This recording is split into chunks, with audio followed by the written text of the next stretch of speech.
주말에 찬양처럼 우리 교회가 정말 말씀 위에 반석 위에 세우는 교회가 되기를 원합니다. 우리가 평소에 인사를 잘 안 했는데요. 이 찬송을 드리면서 오늘 인사말이 떠올랐습니다. 우리 교회가 말씀 위에 기본에 정말 서 있어야 되는 교회가 되어야 되는데요. 그래서 우리 앞에 여러분들에게 인사하겠습니다. 기본기에 충실합시다. 기본기에 충실합시다.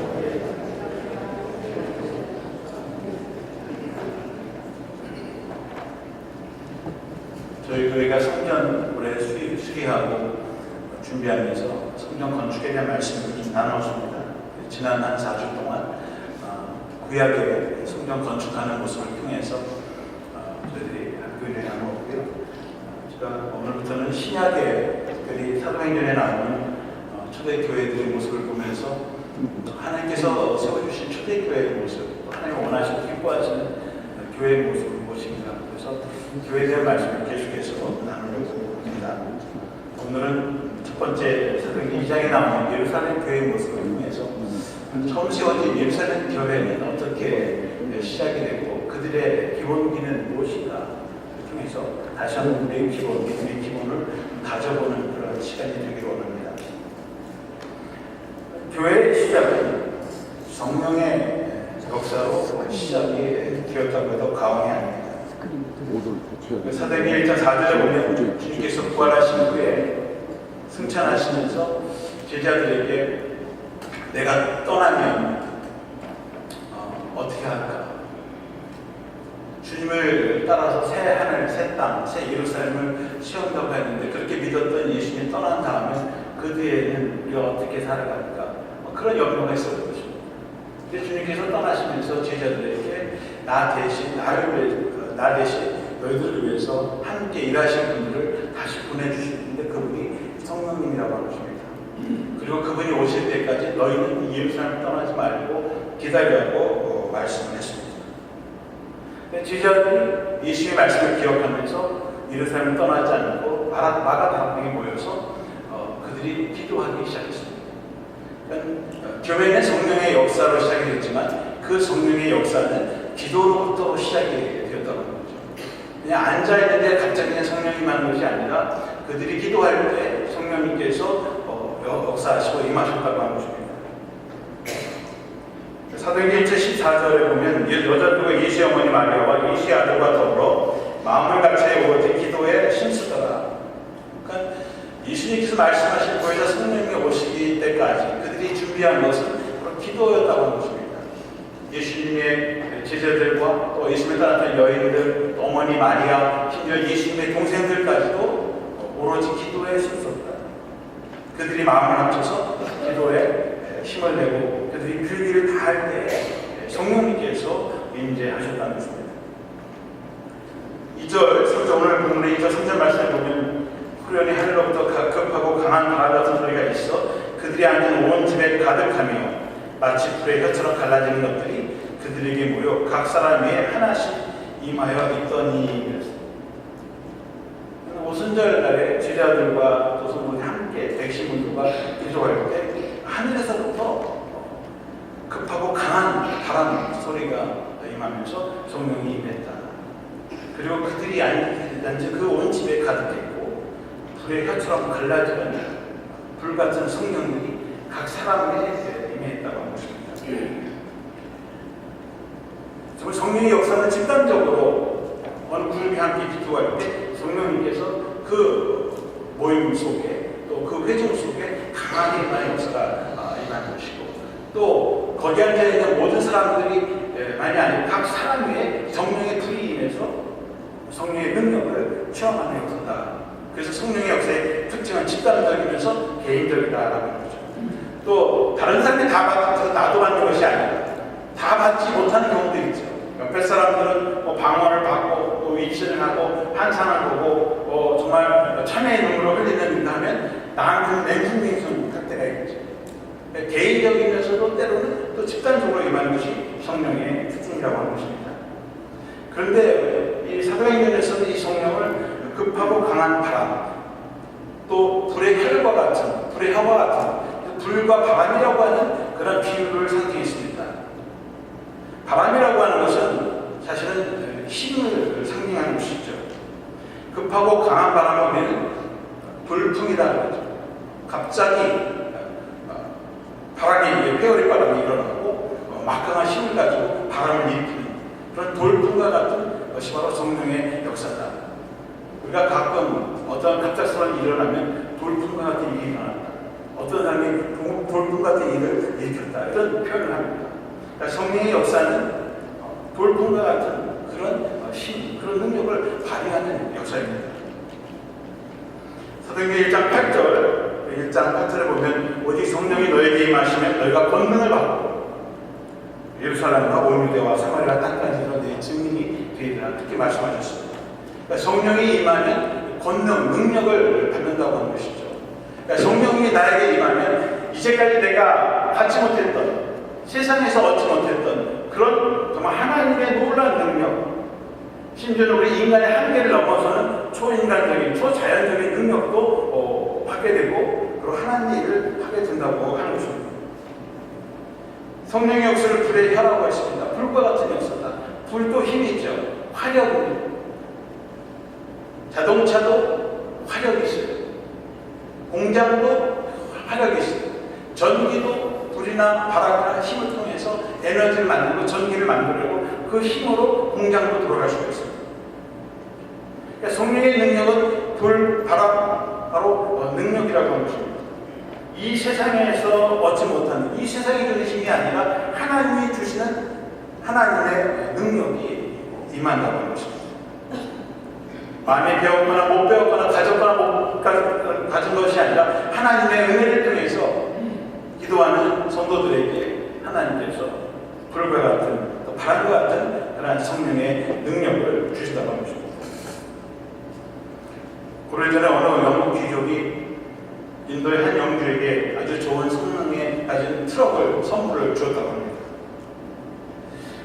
그래서 이 트럭을 선물을 받은 영주는 너무 기뻐하고 말이에요. 자랑하고. 근데 어느 날 이 영국 귀족이 그 영주를 방문했습니다. 그런데 정말 기절할 일이 생겼습니다. 이 영주가 받은 선물을 앞에 황소 4-5마리를 묶어가지고 이 트럭을 끌고 다니면서 사람들에게 구경을 시켜 다니고 그리고 다니는 거예요. 이 영국 귀족은 이 영주에게 이 트럭은 황소가 끌고 다니는 것이 아니라 이 트럭 위에 황소를 태우고 그리고 다니는 거라고. 그렇게 해서 휘발유를 갖다 붓고 시동을 걸고 그리고 황소들을 태우고 그리고 시운전을 했다고 합니다. 그 이후로 인도 영주가 이 트럭을 몰고 다니게 되었다고 하는 것입니다. 우리가 성령을 알기 전에, 성령을 받기 전에는 신앙생활이라고 하는 것은 내가 내 자신의 트럭을 끌고 다니는 그런 것으로 알고 있었는데 성령님이 우리에게 역사한 이후로는 내가 나의 삶을 이끄는 것이 아니고 이 교회를 내 힘으로 이끌어가는 것이 아니라 성령님께서 내 삶을 지장해 주시고 인도해 주시는 그런 역사가 일어난다고 하는 것입니다. 다시 말하면 우리의 삶의 주인과 원동력이 바뀌어지는 역사라고 하는 거죠. 과거는 내 삶의 주인이 나고 내 힘, 내 의지, 내 노력으로 내 삶을 주장하며 살아왔는데 내가 성령의 능력을 받고 나서는 이제는 내 힘이 아닌 하나님의 힘과 능력으로 내 삶을 유지해 나간다고 하는 것입니다. 과거에 하나님의 성령은 사람들이 열심히 헌금하고 사람의 힘으로 이끌어지는데 이제 하나님이 세우시는 새로운 예루살렘 교회는 사람의 힘이 아니라 하나님의 영이신 성령님께서 오셔서 그 성령을 통해서 하나님의 교회가 움직여지는 역사라고 하는 것입니다. 오늘 기도는 하나님의 능력을 필요합니다. 성령이 역사할 때 방언의 역사가 일어났습니다.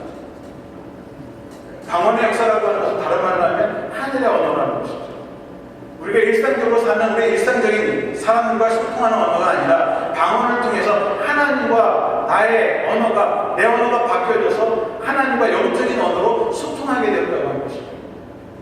그래서 하나님과의 끊어지는 관계가 다시 세워지고 기도하게 되고 그리고 방언의 은사를 통해서 하나님의 능력을 내가 받게 되었다고 하는 것입니다. 물론 방언의 은사라는 것이 우리가 알아듣지 못하는 그런 말만 말하는 것이 아니죠. 우리 언어도 방언의 일종이에요. 그런데 우리가 일상적인 언어가 있고 하나님과 대화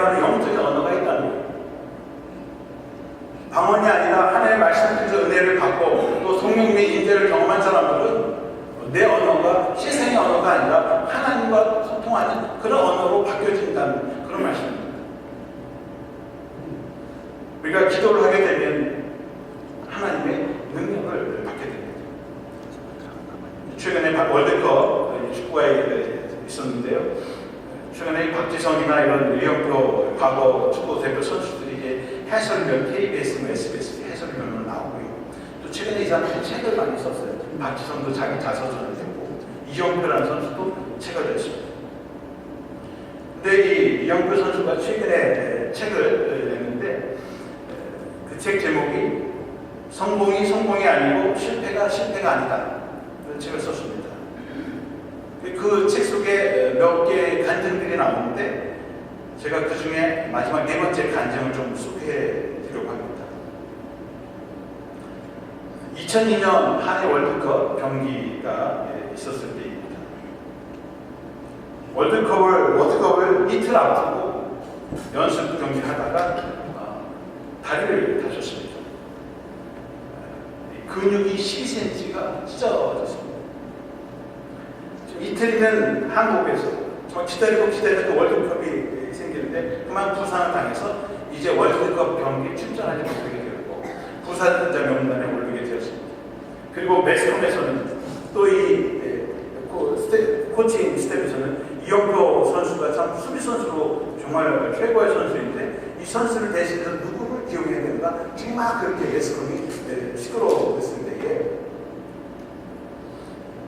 자기 평생에 처음 나오는 월드컵 이 경기인데 정말 시골 홍천 출신인데 그 시골에 가난한 데서 말이에요. 공대 4학년을 다녔을 때 그때까지도 국가대표에 발탁이 되지 않는데 처음으로 국가대표에 발탁이 돼서 이제 월드컵 경기에 나오는데 자기 꿈이 다 좌절하게 됐습니다.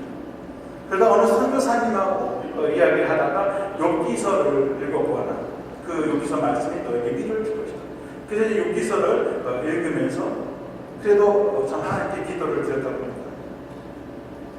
근데 이 욥기서를 읽으면서 기도하는 중에 하나님의 음성이 들려왔답니다. 하나님께서 말씀하시기를 지금 너한테 가장 중요한 것이 무엇이냐 그렇게 묻으래요. 그래서 이영표는 축구 월드컵입니다. 그러니까 하나님께서 다시 묻더랍니다. 내가 가장 중요하다고 생각하는 그것을 포기할 수 있느냐? 자기 평생의 꿈이 축구 선수이고 월드컵에 뛰는 것인데 지금 못하게 되는데, 근데 자기도 모르게 자기 마음속에서 나오는 대답이 예, 하나님 포기할 수 있습니다. 그렇게 대답했답니다.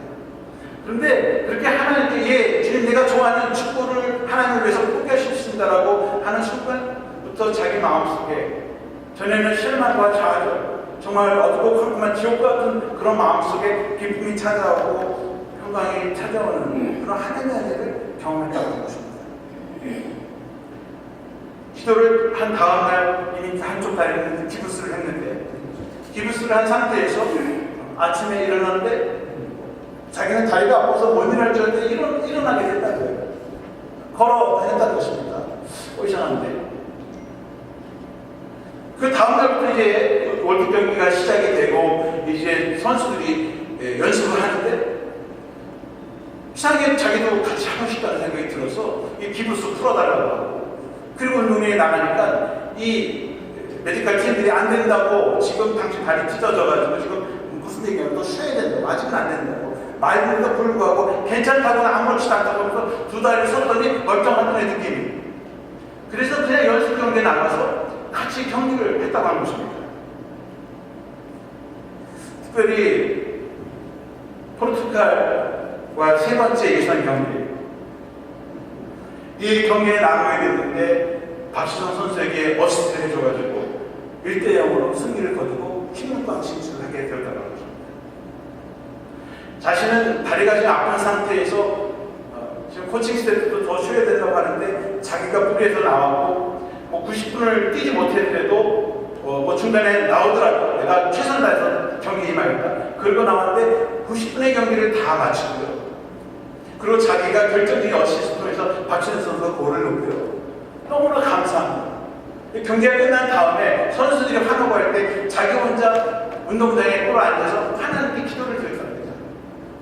보통 축구 선수들이 골을 넣으면 환호한 다음에 탁 엎드려서 기도하고 그러는데 자기가 넣은 것도 아닙니다. 이영표 선수는 자기가 승리해서 하는 것이 아니라 90분 동안 뛸 수 있어서 감사하고 자기가 자격증에서 승리할 수 있어서 감사하고, 그런데 그것을 또 카메라에서 찍어가지고 말이에요, 전 세계에 방영이 됐다는 거예요. 자기는 그걸 의도한 것도 아니고 경기가 다 끝났으니까 조용히 하나님께 감사 기도를 드렸는데 그것이 방영이 되면서 그리고 많은 사람들에게 하나님께 영광을 올려드리는 그런 은혜를 제가 처음 했던 그렇게 기록하고 있습니다. 기적이죠. 월드컵 축구를 연습하다가 많은 선수들이 부상을 당하고 그리고 안타깝게 경기에 참여하지 못하는 그 선수를 얼마나 많이 봅니까? 그럼에도 불구하고 하나님께서 특별한 은혜를 통해서 이영표 선수가 월드컵에서 뛰게 되고 하나님께 영광을 드렸다는 그런 이야기를 그 책에서, 자신의 책에서 고백하고 있습니다. 그럼 기도의 역사라고 하는 것입니까? 사람의 힘으로, 의학의 힘으로 할 수 없지만 하나님이 함께 하시니까 그런 놀라운 기적을 맛봤다고 하는 것입니다. 그런 성령의 역사는 기도의 역사이면서 동시에 말씀의 역사입니다. 오늘 11절 말씀에 보면 유대인과 아라비아인이라 우리가 다 우리의 언어로 하나님의 큰 일을 말함을 듣는도다. 이 예루살렘의 성도들이 방언의 역사를 받았는데 이 방언은 하나님과 소통하는 하나님의 언어이지만 이 하나님의 언어가 다른 사람들에게 들려질 때에는 하나님의 말씀을 증거하는 전도의 언어로 바뀌어졌다고 하는 것입니다.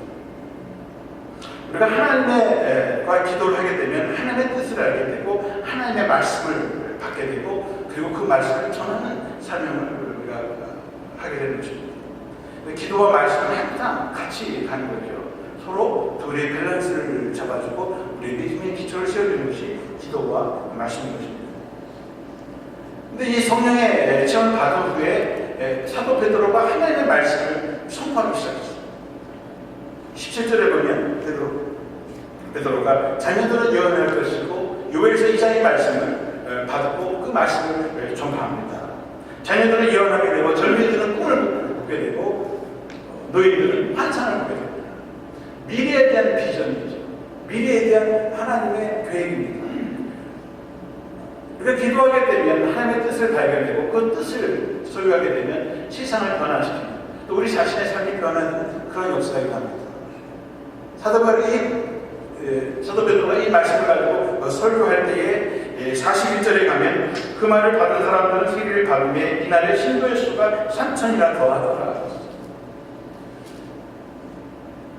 베드로의 말씀을 듣고 마음이 찔리고 회개하고 자복하는 통의 역사가 일어난 거예요. 그리고 세례를 받고 3,000명을 회개하는 역사가 일어났습니다. 말씀은 우리에게 새로운 비전을 주고 또 변화를 주고 우리 자신의 말씀으로 통해서 변화가 일어나고 그 말씀을 통해서 우리가 이 세상을 변화시키는 힘이 생겨난다고 하는 것입니다. 일본의 고을지 요시다라고 하는 사람이 있었습니다. 이 사람이 다른 집에서 이제 머슴살이를 하는데 17살 때는 이 주인의 돈을 훔치면서 몰래 쓰다가 18살 되던 해에는 주인의 아내와 불륜의 관계를 맺고 또 그 후에 그녀를 죽이고 집을 불살랐습니다. 결국엔 체포돼서 무기징역 선고를 받고 감옥에 갇히게 되었습니다. 한 밤에 꿈을 꾸는데 환한 빛이 비치더니 천사가 나타나서 이 사람의 청년에게 이런 말을 했답니다. 나는 하나님의 일꾼으로 하나님의 말씀을 전하러 왔다. 지금 내게 보여주는 성경을 읽고 말씀대로 행하다. 천사가 그에게 커다란 성경을 보여주면서 그 말씀을 읽으라는 거예요. 그리고 사라져 버렸다고 하는 것입니다. 그래서 무슨 이런 꿈이 다 일어나는데 다시 며칠이 지난 다음에 똑같은 꿈을 또 꾸게 되었다고 하는 것입니다.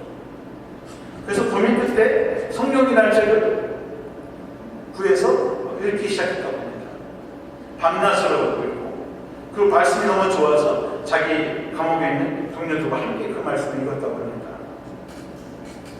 근데 교도소에 놀라운 일이 일어났습니다. 이 고요지 요시다로의 번화뿐만 아니라 그와 동일하게 큰 죄를 지은 죄수들도 같이 성경 말씀을 읽다가 변화가 되기 시작했습니다. 그래서 이 성경이 모든 죄수들의 공동 소유물이 되었고 그것보다 가장 중요한 가장 소중하게 여기는 그런 물건이 되었다고 합니다. 그리고 교도소안을 변화시킨 이 장본이자 무기징역 선고받은 고요지 요시다로가 그 공을 인정받아서 특사로 가치로 되는 그런 기쁨을 누렸다고 합니다. 여러분, 성경은 사람을 변화시키는 그런 힘을 가지고 있습니다.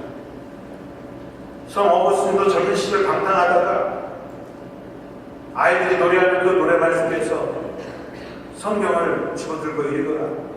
그 노래를 듣고 집에 가서 성경을 읽다가 로마서 13장 14절의 말씀, 낮에와 같이 단정히 행하고 방탕하거나 술 취하지 말며 음란하거나 호색하지 말며 다투거나 시기하지 말고 오직 주 예수 그리스도로 옷 입고 정욕을 위하여 육신의 일을 도모하지 말라. 방탕하던 그런 삶 속에서 하나님의 말씀을 통해서 음성을 듣고 그 자리에서 회개하고 그리고 신학교 들어가 신부가 되고 그리고 성자가 되고 싶습니다. 우리 감리교회 창시자 웨슬리도 교제 선교에서 실패하고 돌아와서 영적으로 강할 때 모라비안 제도들이 모이는 그 수요 집회에 참석했다가 마틴 루터의 서문 로마서 1장 17절에 있는 말씀을 듣고 그리고 거기서 구원의 확신을 얻고 우리 감리교회가 시작이 되는 소리가 기억하고 있습니다. 오직에 있는 믿음으로 말미암아 살리라. 우리 기독교의 많은 위대한 지도자들이 하나님의 말씀을 통해서 변화를 받고 그리고 세상을 바꾸는 인물들이 되었다고 하는 것입니다. 제가 정기적으로 방문하는 교도소에 자기 애인을 죽이고 자기도 목을 메고 불을 지르고 자살을 시도하다가 실패하고 그리고 붙잡혀서 25년을 살고 있는 장유수가 있습니다. 자기의 삶을 살기를 포기한 사람이고 교도소 안에 들어와서도 절망과 좌절 속에서 내가 이렇게 살면 뭐하나 그리고 삶을 포기한 사람입니다. 그런데 이분이 한 입소한 지 한 1년쯤 되어서 마음이 좀 안정이 되고 성경을 읽기 시작했습니다. 그래서 제가 한 달에 한두 번 찾아가면 그동안에 읽은 성경 가지고 말씀을 나눕니다. 근데 이분이 감옥에 들어가기 전에 교회를 가끔 나가긴 했지만 이런 말씀이 힘을 체험하지 못했습니다. 이분이 한 성경을 한 6개월쯤 읽은 다음에 저에게 하는 말이 목사님 성경책에 이렇게 귀한 말씀들이 있는데 왜 목사님들이 나에게 이런 말씀을 가르쳐주지 않았습니까? 제가 진짜 이 성경 말씀을 알고 배웠더라면 제가 좀 이 자리에 없을 수도 있는데 왜 목사님들이 하나님의 말씀을 가르쳐주지 않습니까? 근데 속으로 저는 그랬죠. 왜 목사님들이 성경 말씀을 안 가르쳐 주겠습니까? 매일 새벽마다 수요 성경마다 주일마다 말씀을 전하는데 본인들은 관심이 없으니까 말씀을 적어둔 것이죠. 하지만 또 한편으로는 그 말을 듣고 굉장히 제 마음에 양심에 찔림이 생겼습니다. 정말 더 열심히 하나님의 말씀을 가르쳐야 되겠다. 그래서 한 사람이라도 하나님의 말씀을 통해서 정말 생명을 얻고 구원함을 받는 그러한 사명을 감당했다고 하는 그런 도전을 받았습니다. 저희가 이번 9월부터 성경 공부를 시작합니다. 정말 한 번도 빠짐없이 성경 공부에 참여하시고 또 참여하지 못한다 할지라도 매일 성경을 읽고 묵상하면서 여러분들이 삶의 자리에서 꼭 말씀을 읽기를 바랍니다. 말씀을 통해서 변화가 일어납니다. 그래서 성령의 역사는 변화의 역사이고 그 변화는 나눔의 역사입니다. 하나님으로서 받은 은혜를 나 혼자 간직하는 것이 아니라 그 받은 은혜를 다른 사람과 나누고 전달하는 역사가 성령의 역사입니다. 44절 말씀에 오늘 읽진 않았습니다만 2장 44절은 믿는 사람이 다 함께 있어 모든 물건을 서로 통용하고 또 재산과 소유를 팔아 각 사람의 필요를 따라 나눠주며 믿는 사람들이 서로의 물건을 서로 나누고 그리고 필요한 사람들에게 필요한 것들을 나눠주었다 이렇게 말씀하고 있습니다. 나눔의 역사가 일어난다고 하고 있습니다. 제가 이 교도소에 대해서 제 이야기를 했는데요. 이분이 어느 날부터는 목사님 이제 더 이상 찾아오지 않아도 됩니다. 그리고 찾아온 사람들이 다 아까워요. 이제 저 혼자 믿음으로 설 수 있습니다. 그리고 저는 교도소 안에서 필요한 것이 없으니까 뭐 이렇게 뭐 보내주시는 거 이런 거 하나도 보내주지 않아도 좋습니다. 우리 교회가 25년 동안 교도소를 방문했는데요. 저희 외에도 뉴저지어는 한인교회, 갈보리교회, 또 천주교회, 또 개인적으로 이렇게 몇 교회들이 이 내소자들을 이렇게 섬기고 있습니다. 그래서 어떤 교회는 매달 명치금을 넣어주는 교회도 있고, 또 간식, 과자나 뭐 초콜릿 같은 것을 보내주는 교회도 있고, 저희는 치약이나 비누나 이런 생필품들을 우리 교회는 이렇게 갈 때마다 조금씩 가서 나눠주고 있습니다. 근데 이분이 목사님 저는 여기서 별로 쓸 돈도 없고요. 그런 거 다 필요 없습니다. 그냥 오세요. 지금은 그냥 오라고 합니다. 근데 이분이 명치금을 받으면 자기가 쓰는 게 아니라 필요한 사람이 있으면 자기가 물건을 사서 나눠줘요. 밖에서 과자고 캔디가 오면 그것을 당당히 나눠줍니다. 근데 교도소 안에는 또 클래스가 있어요. 거기도 상류 사회가 있고 하류 사회가 있어요. 가족들이 있고 친척이 있고 여유가 있는 사람들은 그냥 그 안에서도 정말 필요한 거 없이 그렇게 사는 사람이 있는가 하면 20년 넘게 무기징역 이렇게 막 사는 사람들은 가족들에게 다 버림받고 아무도 찾아오는 사람이 없어요. 그러니까 옷도 맨날 뒤에 쓰고 그 교도소 안에서는 삼시세끼 외에는 아무도 먹을 수 없는 사람도 있어요. 그러니까 그 안에도 프레스가 있다는 거예요. 근데 자기는 그래도 필요한 게 있기 때문에 그래서 그런 과자들이 있으면 나눠주고 또 음식 못 먹는 있으면 자기 거 사서 나눠주고 그렇게 그 안에서 나눔의 삶을 산다고 하는 것입니다. 교도소 안에서 무슨 삶의 변화가 있나는 것입니다. 그렇지만 그런 가운데서도 하나님의 주신 은혜를 함께 나누고 또 성도들이 나눠주는 것을 또다시 나눠주는 그런 기쁨을 누리면서 교도소 안에서 하루하루를 살고 있다는 것을 보면서 참 제 자신이 그런 생각을 하게 됩니다. 누가 시켜서가 아니라 그런 가운데서도 하나님이 주신 은혜를 다시 회복하고 또 위로받고 자기보다 더 어려운 처지에 있는 사람들에게 나눠주는 그런 삶을 살고 있다고 하는 것입니다. 이 초대교회 공동사회가 바로 그것이 뒷꺼내 것이 없이 그리고 필요한 사람들과 함께 나눠주는 그런 공동사회였습니다.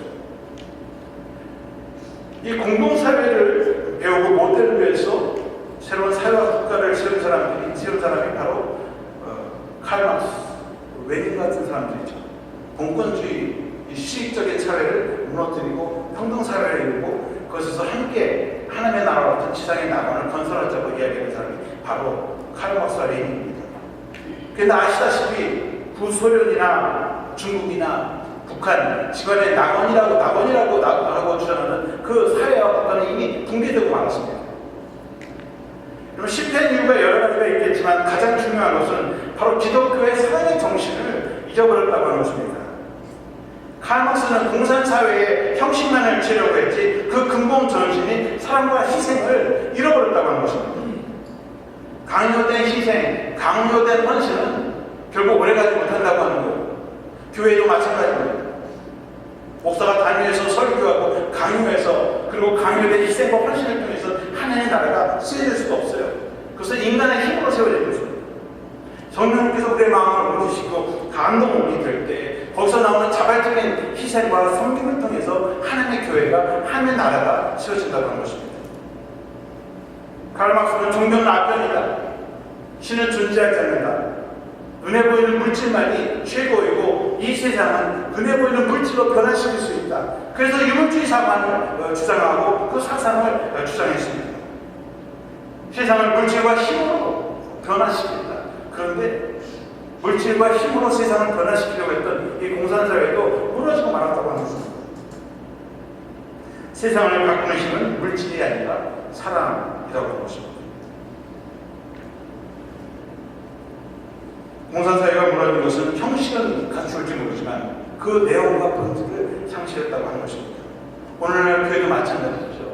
이 교회 건물이 있다고 해서 교회가 유지되는 것이 아니라 그 교회에 필요한 생명력을 가지고 있을 때 그 교회가 다시 살아날 수 있는 것입니다. 형식이 아니라 본질을 회복해야 한다고 하는 것입니다. 최근에 저희 교회에 이렇게 나오신 분들이 있습니다. 그분들도 교회에 나오시면 나름 필요한 것이 있을 것입니다. 어떤 분들은 친구가 필요할 수도 있습니다. 어떤 분들은 이 지역에 새로 오셔서 또 여러 가지 필요한 것들이 있을 것입니다. 위로가 필요하고 용기가 필요합니다. 또 삶의 신앙도 필요한 사람들이 있습니다. 그분들에게 우리가 필요한 것들을 함께 나눠줄 때 우리 교회가 영적으로 성장하고 부흥할 수 있다고 하는 것입니다. 꼭 새로 나오신 것만이 아니죠.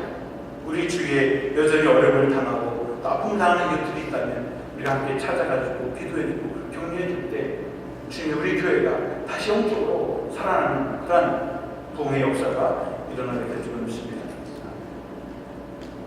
어느 도시에서 터널을 통과하는 차량 운전자를 대상으로 시험을 했다고 합니다. 이제 통행 이렇게 차가 들어갈 때 통행료를 내는데 그 통행료를 받는 사람이 그렇게 얘기하는 거예요. 당신의 바로 앞차가 오늘 당신에게 기분 좋은 하루가 되라고 당신의 통행료를 미리 내어 주었습니다. 그냥 가도 되시는데 기분이 좋으시면 뒷차를 위해서 요금을 좀 내주시죠. 결국 내는 것은 똑같은 거예요. 20전이나 30전이나 똑같은데 자기가 자기 걸 내는 게 아니라 자기가 다른 사람을 내주는 거죠.